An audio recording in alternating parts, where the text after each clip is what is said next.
Un film aux révélations explosives, L'Empire du silence raconte les massacres et l'impunité en République démocratique du Congo. Une guerre qui a fait des centaines de milliers de morts, voire des millions de morts depuis 25 ans. Il va sans doute provoquer un séisme diplomatique et politique dans les jours, dans les semaines qui viennent. On regarde la bande-annonce.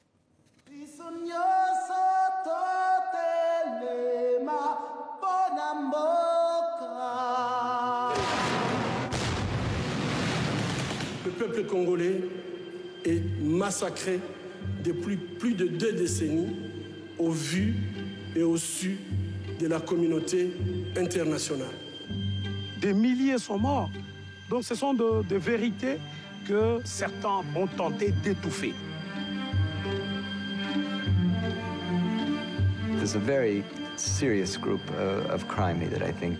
Thierry Michel, pourquoi l'Empire du silence ? Non, parce que ces vérités sont étouffées, parce qu'il y a une puissance internationale et parce que l'histoire n'a pas été vraiment écrite. Je pense avoir essayé avec ce film de retracer la chronique des 25 dernières années d'une histoire extrêmement tumultueuse. Quelles vérités sont étouffées ?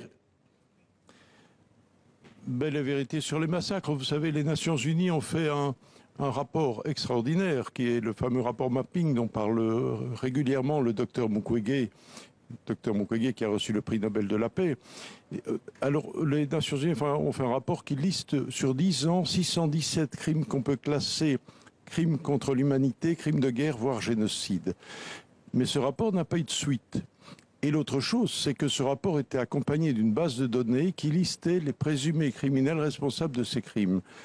Cette liste est aujourd'hui toujours non officielle, toujours tabou, toujours oublié dans un tiroir des Nations Unies. Alors ce qui frappe Thierry Michel dans votre film, c'est que les groupes rebelles se sont livrés à des massacres, mais aussi les armées régulières, les forces gouvernementales, à la fois du Rwanda, pays présidé par Paul Kagame, mais aussi par les présidents de la République démocratique du Congo.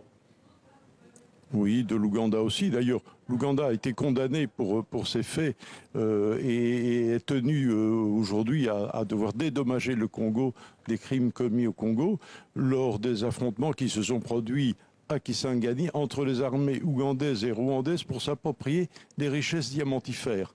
Mais tout ça, aujourd'hui, doit évidemment être dit, être connu et permettre un travail judiciaire et un travail mise en place d'une justice pour que ces cycles infernaux de violence répétitifs depuis ce cirque incroyable, ce carrousel de violence depuis 25 ans se termine. Ce film doit absolument être vu partout, et il le sera. Il sera en salle d'ailleurs en Belgique et en France en début 2022.